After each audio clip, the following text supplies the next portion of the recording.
அமெரிக்காவுல எப்ஸ்டீன்ங்கிற ஒரு கொடூரமான ஒரு குற்றவாளி சிறு பெண்களை வந்து ஒரு போதை மருந்துக்கெல்லாம் உள்ளாக்கி அவர்களை வந்து பாலியல் வன்முறை செய்து பல தலைவர்களுக்கு பல முக்கியமான நபர்களுக்கு அவர் சப்ளை பண்ணிட்டார். இந்த ராக்கெட் ரொம்ப வருஷம் நடந்திருக்கு. அவர் ஒரு தனி தீர்வு வச்சிருந்தார். அவர் வந்து அமெரிக்க அரசாங்கத்தால் கைது செய்யப்பட்டு தண்டிக்கப்பட்டிருக்காரு. அவர் ஜெயிலுக்கு வந்து சூசைட் பண்ணிட்டார். அவருடைய ஃபைல் இமெயில்ஸை வந்து வேற யாரும் அல்ல, அதிகாரப்பூர்வமாக அமெரிக்க அரசாங்கம் வெளியிடுது. அந்த அமெரிக்க அரசாங்கம் வெளியிட்ட ஃபைல்ல இன்னைக்கு வந்து பெட்ரோலியத்துறை அமைச்சர் ஹர்தீப் சிங் பூரி அவர்களுடைய பேர் இருக்கு. அதே மாதிரி பிரதமர் அவரோட பேர் இருக்கு. அப்ப நீங்க விளக்கணுமா இல்லையா நாடாளுமன்றத்திற்கு எதுக்கு உங்க பேர் அந்த மாதிரி ஒரு மோசமான ஆளோட இமெயில்ல எதுக்கு வருது அப்படின்னு சொல்லிட்டு அதுல என்ன கோட் பண்றாங்க அப்படின்னா, இஸ்ரேலுக்கு எங்கிட்ட ஆலோசனை கேட்டு இந்திய பிரதமர் இஸ்ரேல்ல வந்து என்ன பாட்டு பாடி நடனம் ஆடி ட்ரம்பை திருப்திப்படுத்தினாரு, அது வெற்றி அடைஞ்சதுன்னு சொல்றாங்க. இது எவ்வளவு பெரிய அவமானகரமான ஒரு ஸ்டேட்மெண்ட்.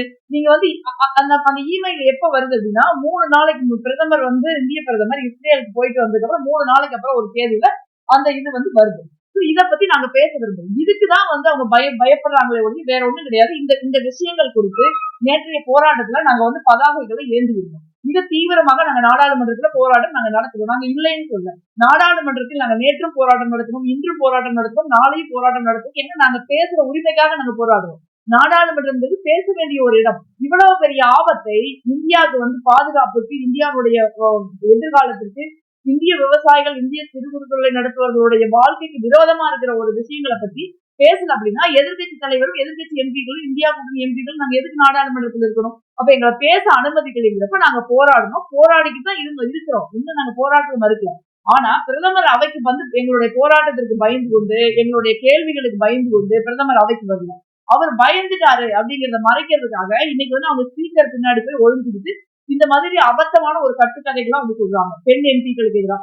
நாங்க வந்து ஒரு கண்ணியமும் அமைதியும்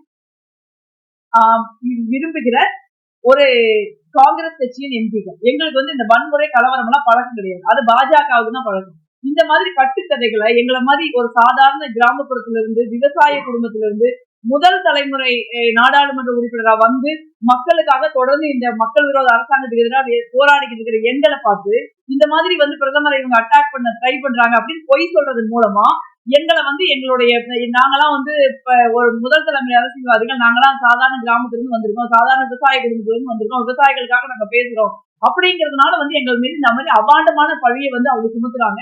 இந்த மாதிரி கதைகளுக்கும் பொய்களுக்கு எல்லாம் வந்து நாங்க அச்சப்பட மாட்டோம். தொடர்ந்து இந்தியாவிற்காகவும் இந்திய மக்களுக்காகவும் விவசாயிகளுக்காகவும் இந்த நரேந்திர மோடி அரசாங்கத்தின் விரோத நடவடிக்கைகளை எடுத்து நாங்க போராடுவோம். நாடாளுமன்றத்தில் நாளையும் போராட்டம் நடக்கும். பிரதமர் பயந்துட்டு நாடாளுமன்றத்துக்கு வரமாட்டாரா? போராட்டத்துக்கு பயந்துட்டு எதுக்கு பிரதமர் வர மாட்டேங்கிறாரு?